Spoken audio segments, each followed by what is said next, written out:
Évangile selon Marc, chapitre 7.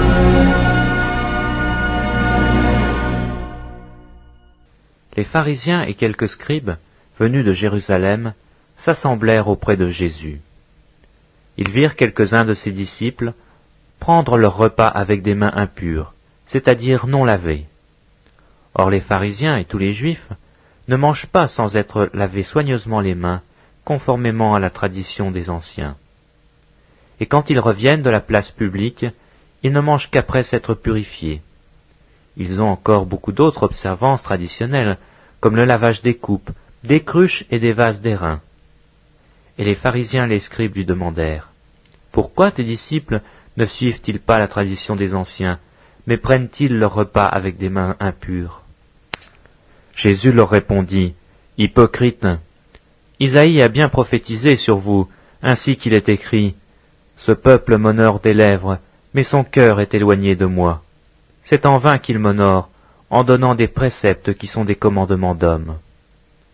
Vous abandonnez le commandement de Dieu, et vous observez la tradition des hommes. » Il leur dit encore, « Vous anéantissez fort bien le commandement de Dieu, pour garder votre tradition.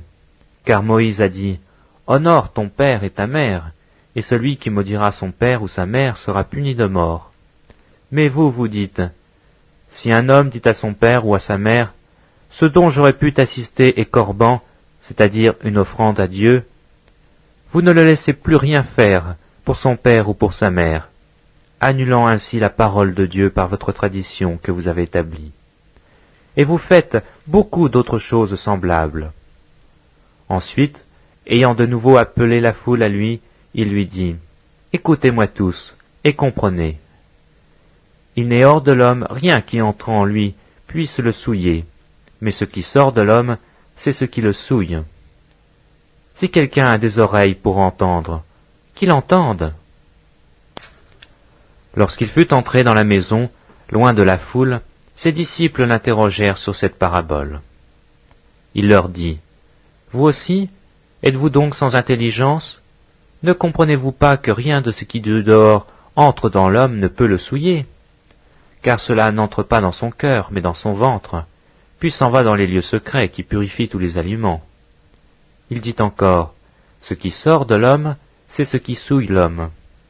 Car c'est du dedans, c'est du cœur des hommes que sortent les mauvaises pensées, les adultères, les impudicités, les meurtres, les vols, les cupidités, les méchancetés, la fraude, le dérèglement, le regard envieux, la calomnie, l'orgueil, la folie.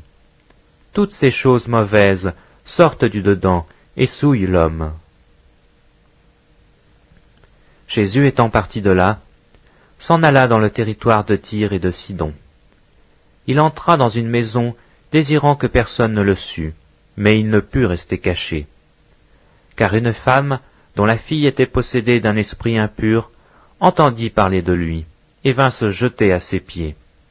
Cette femme était grecque, syrophénicienne d'origine. Elle le pria de chasser le démon hors de sa fille.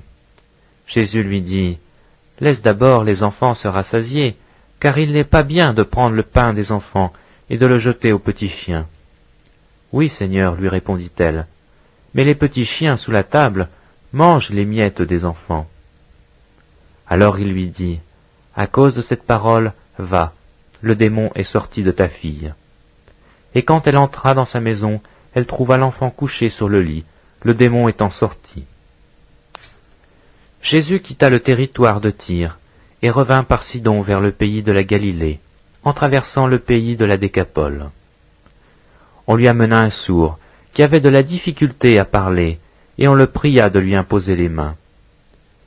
Il le prit à part, loin de la foule, lui mit les doigts dans les oreilles et lui toucha la langue avec sa propre salive. Puis leva les yeux au ciel, il soupira et dit « Ephphatha », c'est-à-dire « Ouvre-toi ». Aussitôt ses oreilles s'ouvrirent, sa langue se délia, et il parla très bien. Jésus leur recommanda de n'en parler à personne, mais plus il leur recommanda, plus ils le publièrent. Ils étaient dans le plus grand étonnement et disaient, « Il a fait tout à merveille, même il fait entendre les sourds et parler les muets. »